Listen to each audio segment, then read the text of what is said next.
Hi, everyone. Welcome to day 3, the final day of the Pet Karma Dog Behavior and Socialization Workshop. I'm so excited for everybody who participated and registered. I hope you are finding the modules helpful. If you haven't done so already, you can go to the link in my bio on Instagram, petkarmadogtraining.com, and register to get your free modules from day 1, day 2, and day 3. My name is Heesun. I'm the founder of Pet Karma Dog Training and the online dog sports program, My Dog Knows. I've been running puppy kindergarten classes live every Wednesday for 12 years. And today we're going to cover loose leash walking and how to prevent dogs from pulling. So this is for dogs every age, puppy, rescue dogs, senior dogs, adult dogs, all dogs across the board. And I'll be doing demonstrations with the baby in the family, Lakota. Come, Lakota, come up here. You want to say hello? Come up here. Up. This is Lakota. He's a 5-year-old rescued German Shepherd and Belgian Malinois mix. And he's a competitive nose work dog. He's really good at nose work. He's always kind of been like a little bit nervous and fearful genetically, but canine nose work has really helped him get through a lot of those issues. And he's also done a lot of medical detection practice with UPenn and going to be involved in a lot of exciting research studies moving forward. So today we're going to be going over the third day, how to prevent pulling and loose leash walking skills. So the first thing that you want to make sure is that you have a treat system that works. So what I love to do, let me just lower this camera. Okay.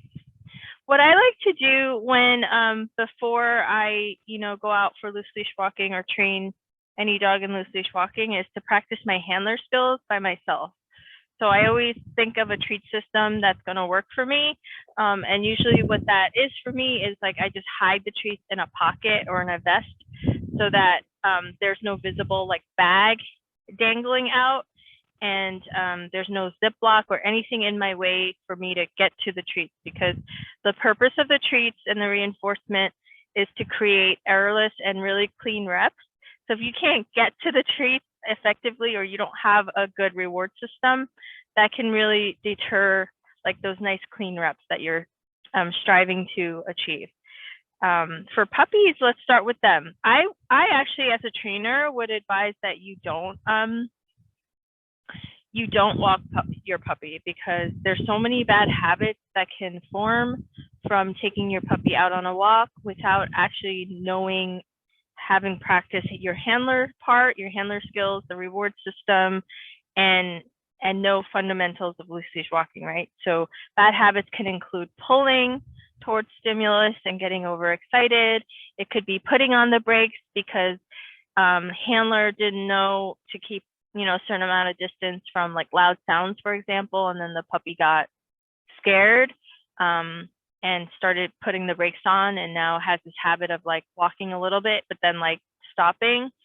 So there's a lot that can go wrong, I think, if you start to walk a puppy without knowing some basics of loose leash walking. And I would work with a professional dog trainer, or if you're going to do self-study, that's fine, but know and practice your part before taking a puppy out into the world, because the first impression is a big impression.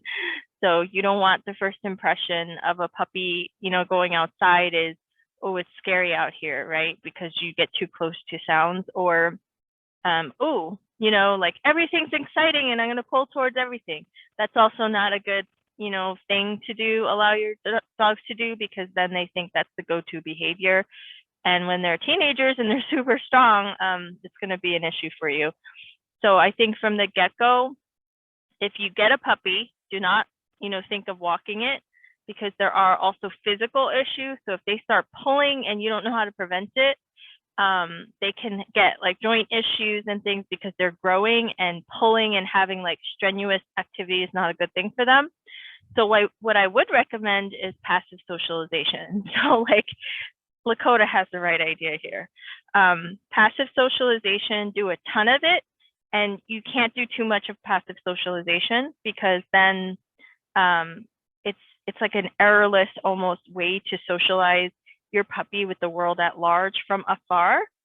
So if you missed that, it's on my Instagram. It's workshop day 1, and better if you register so you get all the free modules for day 1, day 2, and day 3. But I go over extensively in day 1, and we sent you free modules of examples of passive socialization so that you can apply it like to what you learned in the live. So I'll show you an example of passive socialization. So you go out on a mat in your backyard, and you want to have a really far distance from things. So I have like an acre in between the road and this mat. And then there's deer that show up and things, right? But you want to just click and treat for sounds, you know, the deer friends? Where's the deer friends? Lakota, where's the deer friends? Good boy. You click and treat on the mat for sights. So that is passive socialization, where you're with your dog and you let the world go by from afar, and you click and you reward for sounds, sights, and smells, so that they get used to being calm around these things, but also accepting these things in a neutral way, where they're not being taught to pull towards them and get overly stimulated, but rather they're learning what the preferred behavior around these things are, which is to be calm and to feel confident and to feel good about them. So that's really, really important. And that's the same for rescue dogs as well. When you first bring a rescue dog home for the first time, you don't want to bring it out on a walk where it can get overstimulated. During the decompression time, which is the first 3 months when they arrive in a new home, you really want to do a ton of passive socialization in your yard, in your house, around your house, in quieter areas, until they get used to the new environment, and that they're being taught not to pull towards things or get afraid of things, but that they're being taught from afar to feel confident around these things through the click and the treat, and to feel good about these things in the environment, especially sounds from afar, so that when you do finally take them out on a walk, they already know, they have so many good reps of seeing these things and getting reinforcement and feeling good and confident around these things. So the other module we sent you for day 1 was how to do it in a car. And so I recommend you go and take advantage of that. But today we're going to go over the loose leash walking. And the first thing that I would do as a handler is actually, before taking out my dog for a walk, I would practice my handler skills without the dog, right? Because a lot of times when I do this training with pet parents or other pet professionals, I notice like they're actually trying to learn with the dog outside, and they don't have their treat system prepared, and they don't really know what to do with their hands yet. And so that's not the best time to learn. We always say as dog trainers, that the worst time to learn is when you actually need it. So you want to practice when you don't need it. So when you're in the privacy of your home, you want to figure out, okay, well, I'm going to have my treats in my left pocket, and just in a pocket or in a pouch, whatever it is that you're comfortable with, I'm going to hold my leash, right, in whichever hand. And in this case, I'm going to teach you the proper handling. So if your dog is on your left, you always want your treat pocket and your treat hand to be the closest to the dog. And you want the leash and clicker to be in your opposite hand, which is your right hand. Okay, and the reason why is because I'll show you. Oops. Okay, so just say I did it wrong, and I had, instead of having the treat hand closest to him and the treat pocket closest to him, just say I had the leash in that hand and the treat in the other hand. Then what happens is when I go to treat him, look what happens is like he comes wraps in front of me, see here? And then inadvertently, we're adding value to over here in front of us. And that is not where you want to add the value, because then, you know, how will you walk? So you always want to add the value here next to you and behind you. Okay, so the value system stays here. So before you practice that with a dog, you have to get used to it on your own. Ouch! Good boy. So let's practice without the dog. So this collar represents the dog, right? I have the loopy in my right hand and the clicker in my right hand. And then I'm going to practice my treat system, right?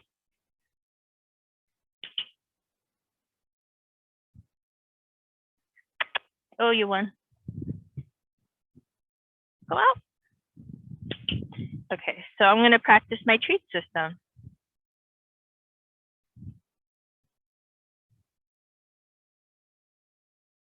Without the dog. And you really want to get really good fluent in this before you add the dog to the equation. Then you're going to take, when you're comfortable with practicing that reward system and treat system and holding the leash and comfortable with everything, then you want to practice off leash with the dog. And what you want to teach the dog is that any engagement, they will get 100% reinforcement for any engagement. So reinforcement is usually food, because food creates like very clean and frequent reps. You need a lot of clean and good reps for dogs to be able to learn effectively, and food provides that. So like, for example, right now he's looking at me, so I'm going to click and reward, and always make sure you reward here or behind you. Okay, so, and then I'm just going to move up and see what happens, right? And keep my food hand away. You're funny. And move around, right? And you can get close to them. So if I'm close to him, I'm going to go, right? And then turn.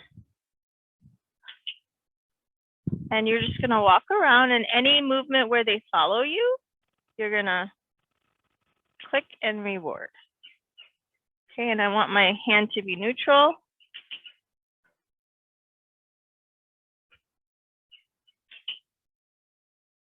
So you're just clicking and rewarding for any engagement where he's focused on you and not focused on the environment.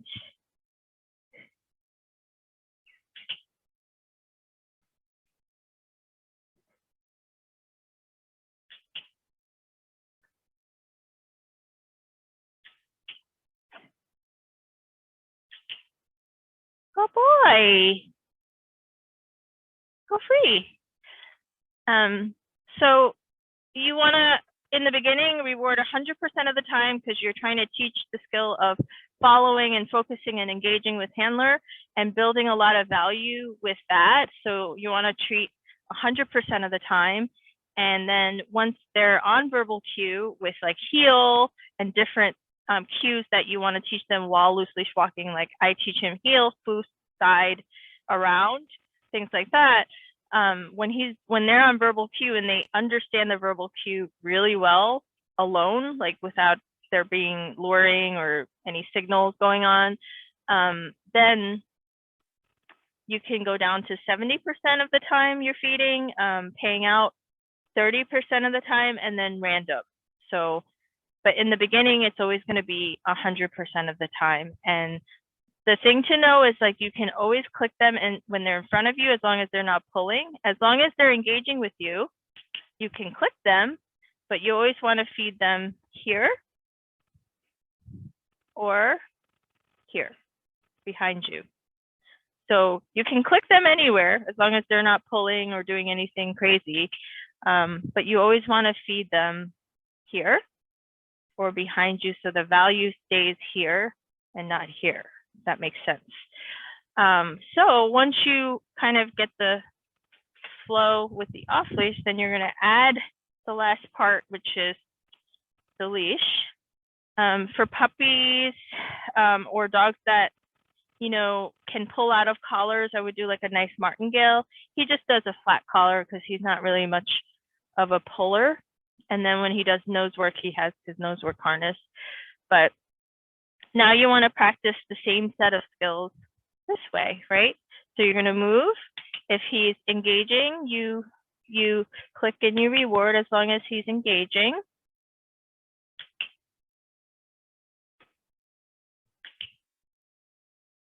Am I recording this? Yes, I am. Okay.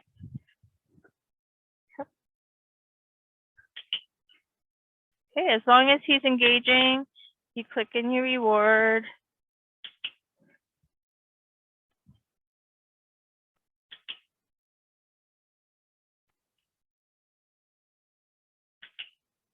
Good. Good boy. Okay, go free. The release is very important because you always want to release, especially with working breeds, herding breeds, and high drive dogs, you always want to do a release every 10 reps because they need that free flowing movement to be enthusiastic to keep going and do more reps. So nobody wants to, it's just like when you go to the gym, if you're doing, weights, you don't want to do like nonstop reps, right? And sets. You want some breaks in between, and that encourages you to do more. Dogs are the same, and you don't want to just keep, drilling them rep after rep, set after set after set without any release. So the release is very important. You want to teach a cue that they know verbally. His is out or free. So out, out. And if you would like to learn how to teach a release cue, I have that on my website, Pet Karma Dog Training, as a self-study. And I also provide a lot of free education on Instagram, the Pet Karma Dog Training. So you just want to get used to the treat system, right? Where your treat hand is to the left. Your treat system is clean and effective. So if you have like a Ziploc or something and you're fumbling with the treats and the crinkling sound is distracting your dog, that might not be the best treat system. If you have a pouch and your hand's always in the pouch and then they're focused on see how he's focused on my hand right now. If they do that, then they're not going to be focused at the task, which is engagement with you. They're going to be just staring at your pocket or your hands. So you have to have neutral hands, right? Keep neutral hands or neutral hands. This is my favorite neutral hand. Good boy. And then I'll show you guys the Get It Whiplash head turn, which it's a fun way to teach recall and heel. So a lot of times with heel, when people are teaching heel, they get like very militant about it. I don't know why, but they just get it's like very clinical, right? And it's not fun. So me and my instructors came up with a lot of games to teach the same skills to dogs, but in a fun way. So get it means one cookie on the floor, and you just throw the cookie and you say, get it, get it. And then the second one is delivered by the knee here, and that teaches him a nice recall and heel. Get it. Second one delivered by the knee. So the first one is a free cookie, free get it cookie, get it. And the second one is delivered here. Good. Get it. Heel. Yay. And then you can start to add the verbal cue heel on their way back after you've clicked the get it cookie. Get it. Heel. Good boy. It's a great way to teach heel. You get lots of clean reps and they automatically come back to the right position, which is awesome. And this is another way you're using reward mechanics to set it up so he gets really good reps. Go get it. Heel. Good boy. Yay. What a good boy. Okay. Go out. Out. Good boy. It's so fun to do that, and I would practice that in the privacy of your home, then bring it out to like a deck or backyard where you have stimulus at a distance and practice in that like a little bit higher frequency of distraction. And then I would bring it, to like a low level outside in public and then mid-level and high level. So you want to go progressively. And this is really important to really be able to walk nicely with your dog and enjoy the time that you're having outside together. The other thing that is really important during walks is to make sure that, you know, when they're engaging with you, and then when they want to go explore, that they don't just go off on their own, but you give them a structure for that. So I just use the release cue, right? So if we're walking,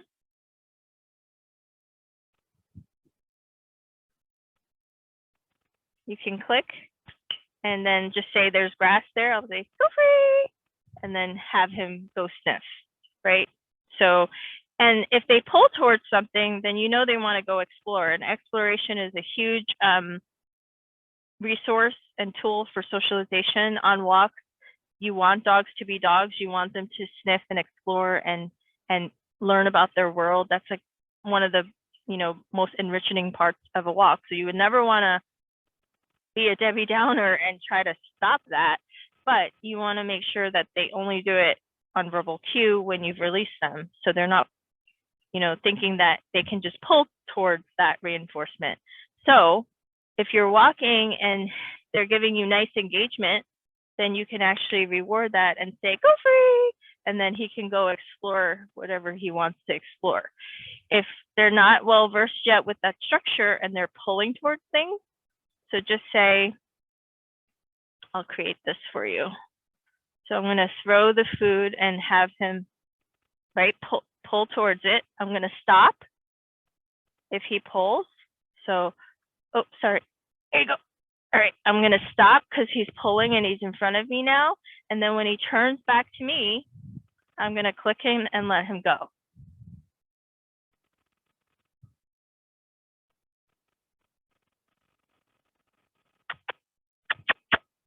Lakota, Lakota, good boy, go free. So let's just pretend that this food is like the grass or the exploration that he wants.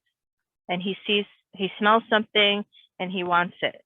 Then I'm just gonna anchor myself, stop, right? You're not gonna pull, you're just gonna anchor and stop, and then wait for the engagement.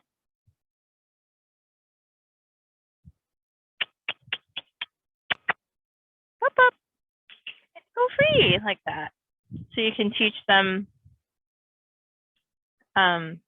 that that's how they get their exploration. Sit. Okay, ready? Stay. Okay. So anchor.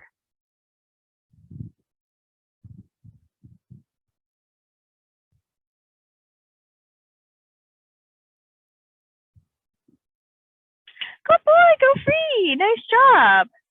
Just like that. Good boy. So yeah, so those are the proper steps for some foundational skills in loose leash walking. Good boy.